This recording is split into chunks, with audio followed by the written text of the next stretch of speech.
On today's World Insight with Tian Wei, the 5G race heats up. How will the industry leader break away from the pack? And 5G barely rolled out and the race is on for 6G, with Japan betting big on the technology.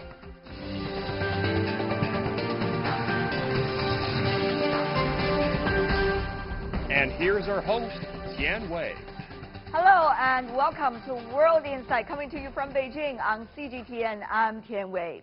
The 5G era is upon us, and China is pioneering the research and applications of such technology. At the just concluded World 5G Convention in Beijing, ideas were exchanged on 5G innovation, security, and integration with industries.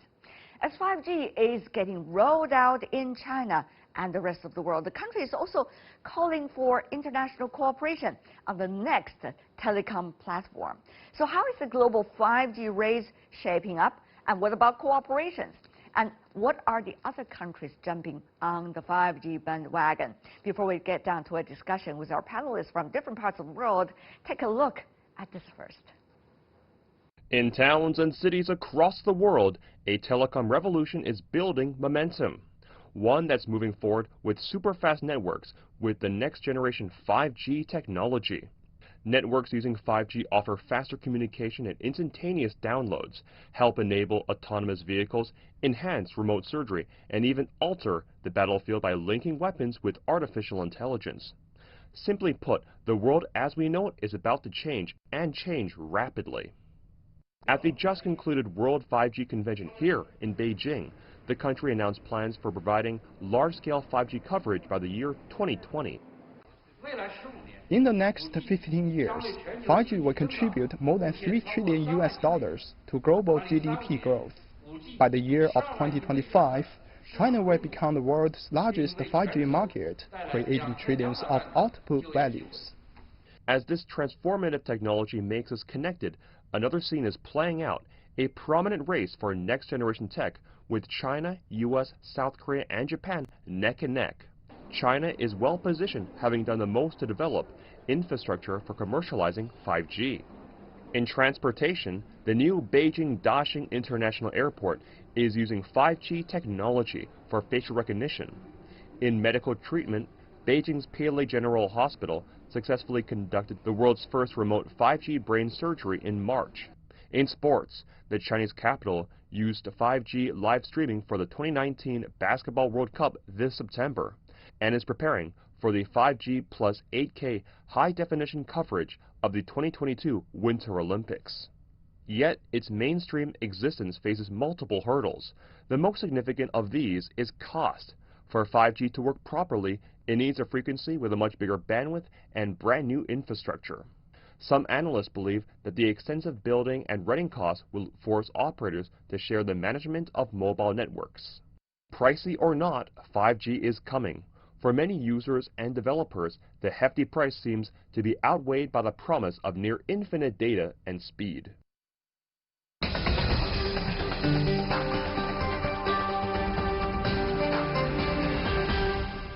So how's the global 5G rollout shaping up? Let's turn to our panelists. In Boston, we invited Eric Ross, the Chief Investment Strategist of Ascend Securities.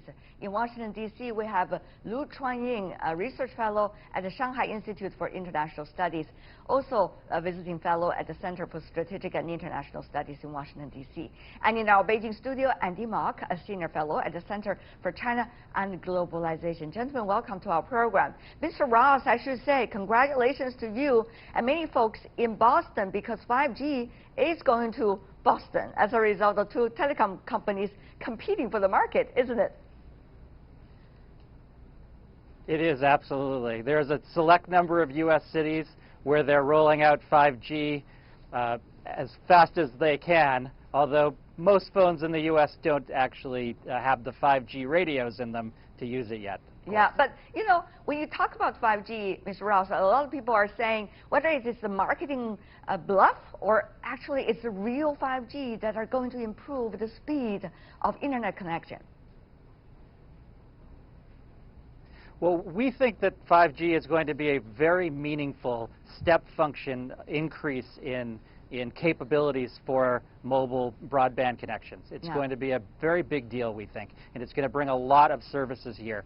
And it really, your phone is going to be able to get a lot more information to it a lot faster than what we have now. And I don't think people are expecting that. And that's why I think countries are investing so heavily in this, because it's going to be such a big increase in capabilities. It'll bring all kinds of new services to the fore. Sure.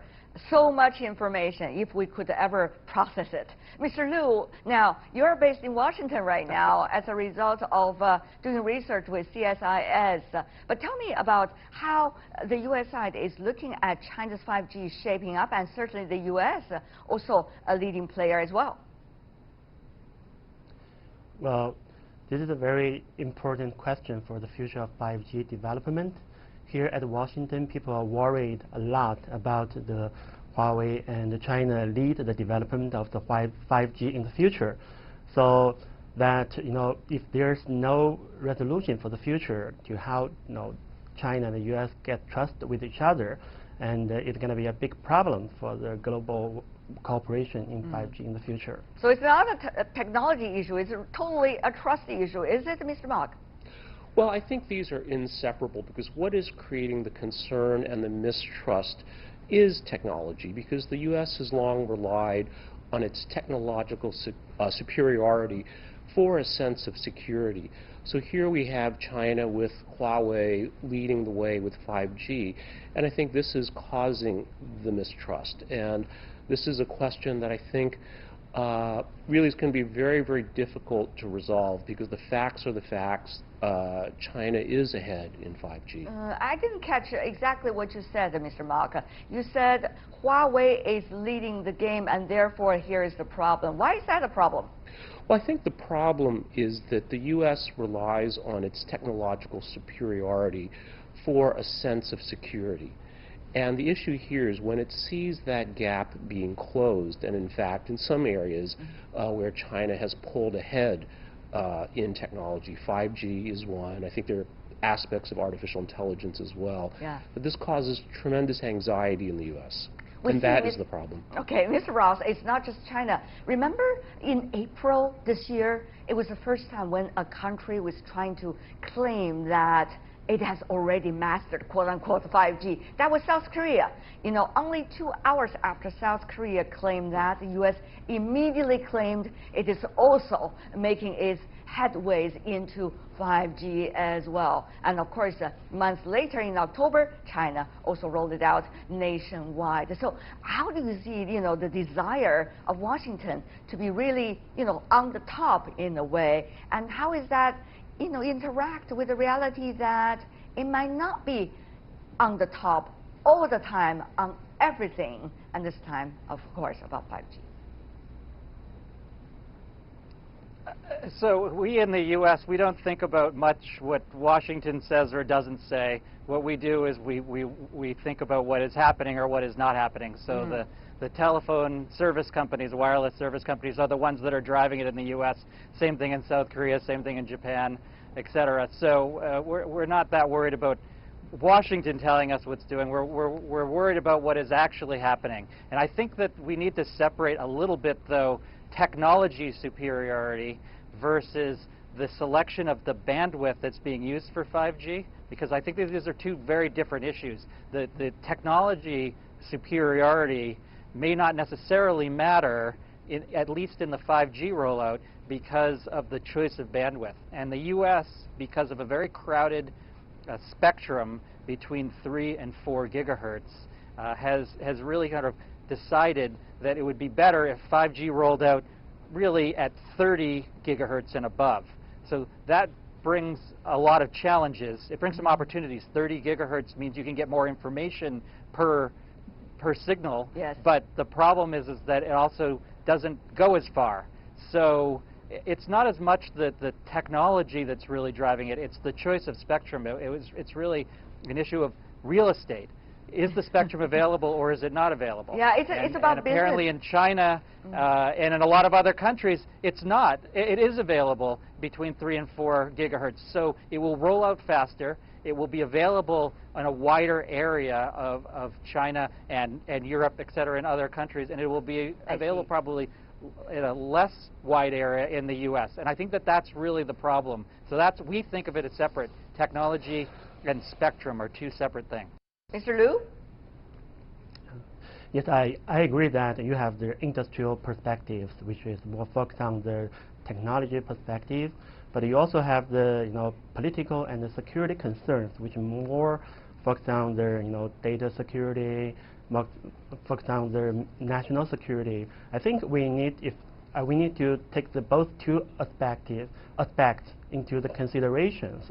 Otherwise, you will see that going to be a separate ecosystem between China and the U.S. Right? We have two different countries and two different technology systems, because you should not underestimate the influence of the political and the national security concerns in 5G. Mr. Mok, how about that? Two countries, two systems, or one world, two different systems, or probably even more. In telecom industry, we had that before, and obviously it did not work that well as people wish. So what about this time with 5G? Will that repeat?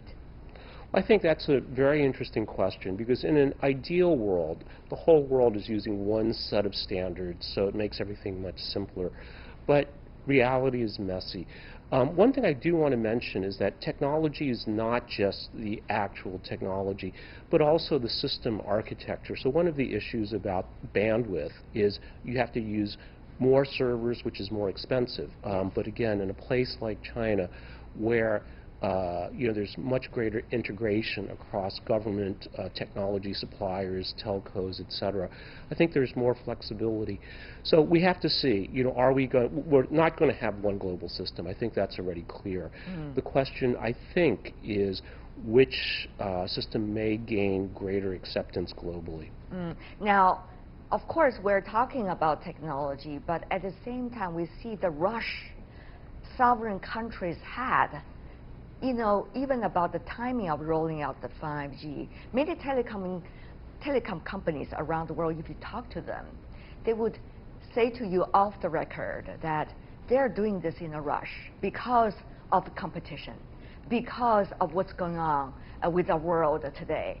And therefore, it's increasing the cost of telecom operators in such a huge way that they are thinking about their future challenges as a result of the current pace.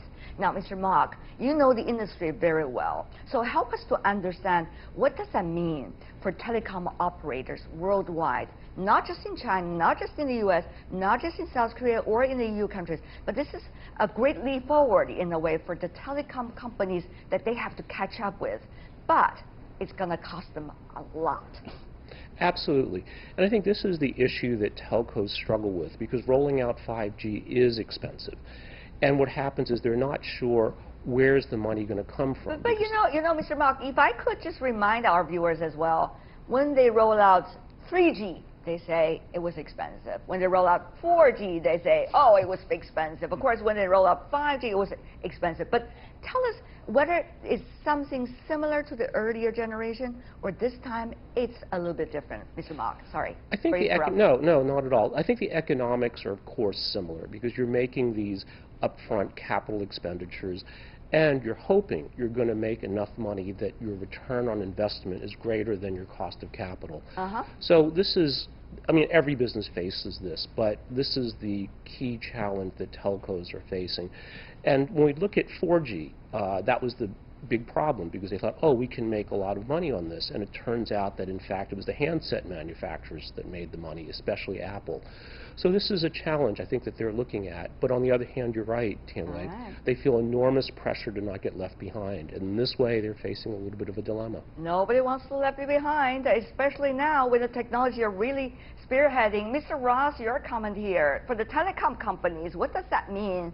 And how much they should look at cost and benefits? So it's a very interesting question, and I'm going to go back to the spectrum issue. So if you are rolling out between 3 and 4 gigahertz, you need fewer base stations. I know, I'm an ex-physicist, so I like the spectrum. Go ahead. But at 3 to 4 gigahertz, I think, is a very strategic advantage because you need fewer base stations and you can reach a farther area and cover more area with your base stations. With the 30 gigahertz, you reach a much smaller area, so you need more base stations in order to cover the same number of people, which is very expensive. And it's not just expensive, but it's difficult for approval, local government approval, to get the fiber to run to there, to get the power to run there, to allow the signals to be there. So it is complicated, but and it is more difficult. And that's why we think the U.S. is going to roll out broadly more slowly than other countries, including Europe, China, etc. But the advantage, you asked what the advantage would be for the telecom companies. It will be very expensive, and what we just said was it's going to be more expensive in the U.S. than it will in other countries. But in general, with the larger amount of bandwidth, you're going to be able to replace other services that right now are charging money, and the telco companies will now be able to charge money instead for that. So, for instance, radio stations. If you can use Spotify in your car as opposed to listening to the radio, you're probably going to do that. Most people would do that. So we worry that radio stations might have a problem. You also will have things like broadband connectivity to your house to stream movies and other TV shows and that type of thing. So instead of having the cable companies or the internet service providers to your house, you'll instead, maybe at least a big chunk, will be using the wireless service providers instead. That's the beauty of it, isn't it? But that's also the challenge of it, isn't it? That every round of new technology and innovation, you always have the losers and the new winners. And the industries are transforming. You just never know who's going to be the ultimate winner. But Mr. Liu, maybe you know at this moment, who do you think will be the ultimate winners here? Everybody will be benefit from the innovation, but to your question, I think that implication scenarios. Okay. It's 5G is just the infrastructure, but what matters is what kind of service other traditional service and the traditional market can provide to the users. Yes. That is another second level of innovation, right? Yes, indeed. Mr. Ross, what do you think? Who will be the winners? So if you look at the last big transition where a lot of broadband was offered to the population, the global population, I would say where I'm comparing this more to the advent of the internet, call it 1998 to 2008. And there were a lot of companies that sprung up to provide new services that we didn't even know we needed, and all of a sudden became part of our daily lives. So if you look at that time, Google, Facebook a little bit later, but of the same trends. Yeah. You have a whole number of companies that have done that. Even I would argue that Apple wouldn't be Apple without the ability to have offered the smartphone. I mean, the iPod was nice, but the smartphone is really what the iPhone is what made them. That's so right. We're going to expect to see companies, particularly service companies, that are going to be able to take advantage of the new availability of broadband connectivity to not just the phone, although the phones will be the winners at the beginning. It will be broadband connectivity or probably the everywhere. Other services provided. Yes, indeed. Mr. Mok, a final words also from you. Who will be the winners? Well, I think if history's any guide, at least we know who the winners won't be, because look at BlackBerry did not make the turn to 3G. Nokia fell behind and gave way to Apple in 4G. So again, we may be surprised, but if we look at each generation, the incumbent typically was not able to make that transition to the new era. I see. So I think it's hard to say who the winners will be, but perhaps we can say who the winners will not be. In all likelihood. Well, it's a fascinating topic, and by the way, it's not just 5G, it's likely to be 6G and probably even more, because already a lot of research putting into it. We're going to talk about that after this break. For now, I want to thank Eric Ross joining us from Boston. Thank you so much, Mr. Ross. And meanwhile, Mr. Liu and Mr. Mok, stay with us for the next round of discussion. Thank you. You're watching World Insight with me, Tian Wei. Still to come on our program. 5G barely rolled out, and the race is already on 6G, with Japan betting big on technology. That's next, right after this break. Welcome back. You're watching World Insight. I'm Tian Wei. The program is coming to you on CGTN from Beijing. 5G is just barely out of the opening gate. Some are now already focusing on what comes next, 6G. Japan is setting the stage to advance the 6G technology with a 220 billion yen investment in private sector research. Recently, Sony, Intel, and Japanese telecom giant NTT announced a partnership for collaboration about that.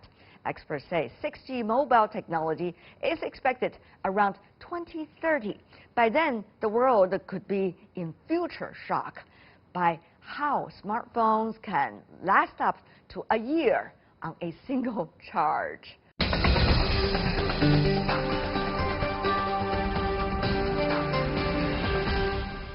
Well, will that be really the case?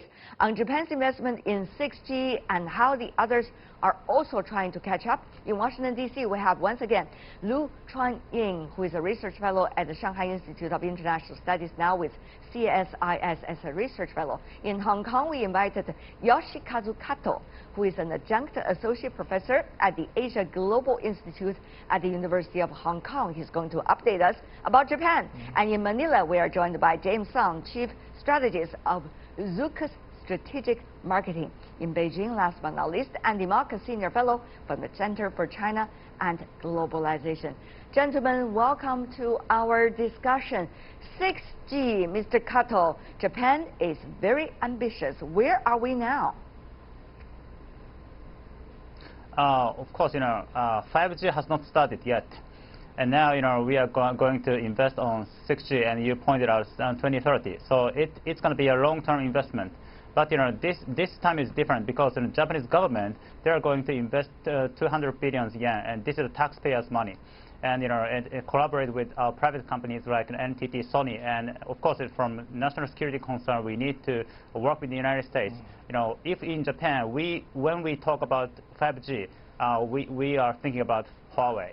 China, very, very, huge and long-term investment. So maybe this is now driven by some kind of nationalism or national pride to compete with these, very, important major powers. So, this is what's happening right now in Japan, I think. I see. Interesting. Mr. Liu, how do you see that, the 6G rolling out, at least about research in Japan?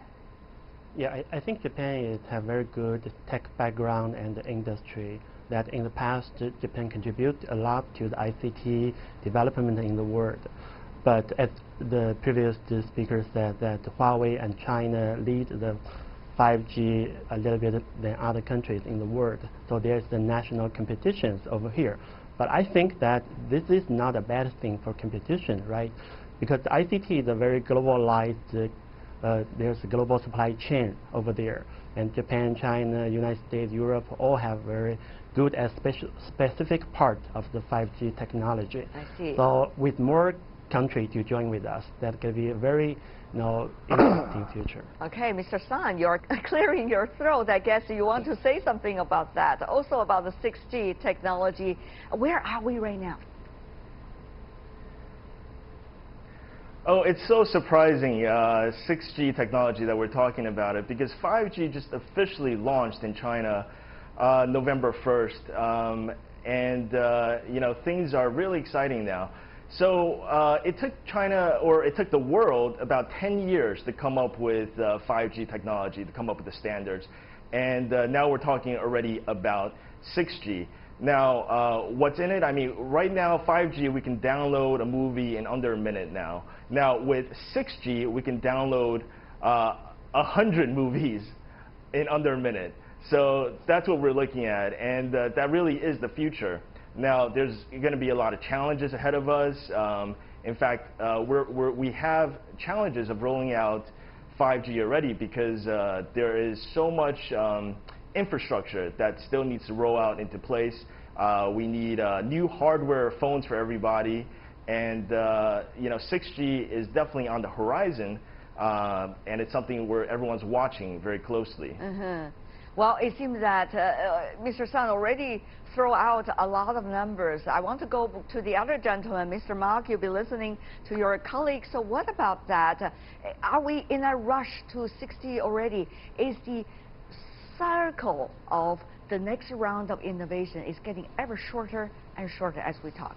Well, I think that's a great question. So when we look at these, so we have to remember these Gs, 2G, 3G, 4G, 5G, 6G, are sets of technological standards.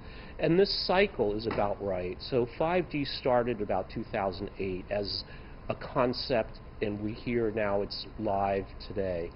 So this is about right in terms of the timing. But we're actually really looking at more 2040 before we really see complete rollout of 6G if historical experience holds. It's Why 10 would years you say to it's develop. yeah, it's usually 10 years, Yes. isn't it? Well, it's 10 years to develop the standard, and then it's another 10 years before it's fully adopted globally. So I think this is the first issue. You raise a great point, Tianwei, that are these cycles shortening? And I think there's a lot of evidence to suggest it is.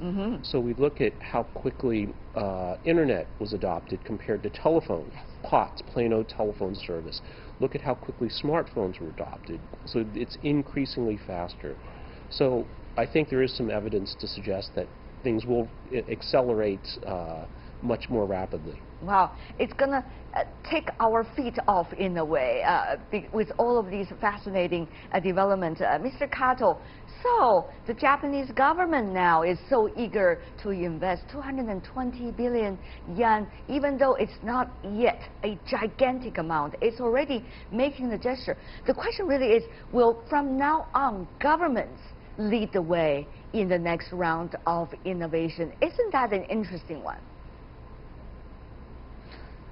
Yes, because in Japan, we know Japan has been backward in this issue compared to China. Actually, you just mentioned 200 billion yen, but this is 1/8 of Huawei's investment on this issue only last year. So we know, China has a very huge advantage, and now maybe some different system in China could be driven by national ambition and a very much combination between private sector and official government. So maybe it's a different system. But in Japan, we know we are backward. So maybe now Japan, in advance, trying to invest in the future. But Mr. Kato, if I could, Huawei is a private company. But the Japanese government certainly is coming from the government side, the federal side. So how do you see that? And the question really is, who's going to drive the next round of innovation with all of the necessities of alignment needed for the next round of innovation, and the expense is getting ever bigger, the time cycle is getting ever shorter as people suspect. So who will be the driver? So we know since the end of World War II, private companies like Sony, Toyota, or NTT, they are leading our economy. So this time is similar, I think. Of course, our government, in terms of our national ambition or strategy, they set up some framework or our long-term vision. But who could be driving this trend? In terms of high technology or our new innovation, I think it's always private sector, and it should be contributed to our servers. I mean, the Japanese citizens. Of course, this time it's somehow different. This is an era of globalization, so this should be more like internationally, cooperated with United States, even with China. So this time is in this sense, this time is different in terms of our the previous days like manufacturing. So this time is more like innovation or high technology. So this should be very it's a great challenge for Japanese economy in the future. Mr. Sun, your thoughts? Who will lead? This benefits all of mankind. I mean, right now we're talking about really a lot of consumer issues that are being solved, like faster app downloads, movie downloads. But really, what's really going to be good for us is the industrial uses. It's going to help connect our smart home. It's going to connect our smart cars. Everyone's a winner in this situation. Now, in terms of which country is going to be a winner, there's been a lot of talk about 5G in every single country, and basically, AT&T a few months ago, I mean, they wanted to rush to be first. They came out with something called 5G evolution, and they were basically like the laughingstock of the wireless world, because they came out with 5GE, but it was actually like just a fake 5G. They just changed the icon on the phones. So, moving ahead, there's going to be a lot of players, a lot of new uses for 5G. Yeah. How much of it, Mr. Mok, if I could ask that question, have to do with how 5G eventually would settle down, particularly how this quote-unquote competition, hopefully there will be eventually cooperation about 5G among countries or between countries, between some of the major players, major economies amid complicated geopolitics, Mr. Mok? No, it absolutely will be a factor. But I think one of the most important things to understand about 6G is that, like any set of technological standards, it's based on expected technological breakthroughs and advances. So when we look at it this way, whoever is likely to make the most important R&D advances will have a greater voice in shaping 6G. And by all indications, we look at China's not just the size of the market, but the size of the technology population, so engineers and scientists. The ability to field these kinds of technical people will drive more R&D, and that ought to lead to greater influence in the setting of technologies. And I think the other thing is corporate strategy, to the degree that companies feel it's important. And as we see what Huawei did with 5G, was almost 10 years ago. They said this is a strategic priority. We have to be at these working group meetings. Our voice has to be heard. We must persuade and demonstrate why our approach is better. And we've seen that they've had quite a big impact on the shaping of 5G standards. And Mr. Liu, your thought? I think, go back to your previous question, that I think the world are overemphasize the government rules in the 5G development, especially in China. So basically speaking, that the private sectors take the leading roles in development of such high-tech industry, because you need talent, you need to know the market, you need to know your users. The government may place some rules, for example, provide some instructions and provide some fundings, but that not means that the government play the critical roles. So right now, Japan, the US, and other part of the world, they are just overemphasize that the Chinese government's rules to in develop this high-tech industry. Interesting. Mr. Mok, is that also your observation? I think so. So, again, I think there's no hard and fast rules that government can't play a decisive role or can. It really, I think, depends. It all starts with R&D, and then the next step is, of course, who is going to step up? It could be government, it could be educational institutions, it could be corporations, to say who's going to play a bigger role in setting these standards. And of course, when the standards are set, that gives businesses an advantage. And this is why there's so much attention paid to 5G, and now we see 6G. But Mr. Mok, there was also the historical lesson. Remember the quote-unquote Star Wars? Of course, it's a very different area that we are talking about, but certainly there was a lot of arms race toward that, and various sectors are drying up their resources in order to be quote-unquote the winner of the next round. Many wonder whether it's 5G, 6G, 7G, you name it, the competition among countries and economies will also play out eventually in history in that sense. Are you worried? I wouldn't say I'm worried, but I would say I think there is some truth to this observation that whoever wins this war of standards will benefit disproportionately. So we've seen this in the past, and again, history doesn't always perfectly predict the future. But we look at the U.S. because its ability to set previous generations of standards gave companies like Qualcomm a leg up. So we will see. We'll see. Yeah. We'll see, as simple as that. Mr. Liu, your thoughts? I think that we cannot ignore that military and national security, which is an important impetus or incentives for the development of the high technology.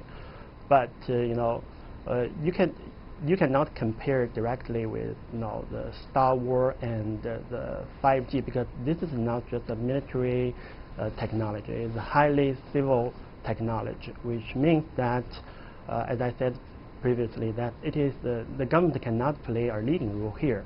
And I think that it's wrong to have the arms race in 5G industry, because finally it is a civilian technology. And Mr. Song, about that too, is that appropriate comparison? Well, we know about the tensions between the U.S. and China. I think we're over-politicizing a lot of the technologies here. What we really need to do is work together to advance high tech so that everyone benefits. We see even though Huawei is not allowed in the U.S., but they're very welcomed in Germany, and they're already reaping the benefits. We see that Huawei and a lot of the Chinese companies can really save a lot of money for corporates, for consumers in launching 5G. I know myself, I just signed up for a China Unicom plan, and it's less than $20 a month for 5G service. And I got my brand new Huawei Mate 30 Pro.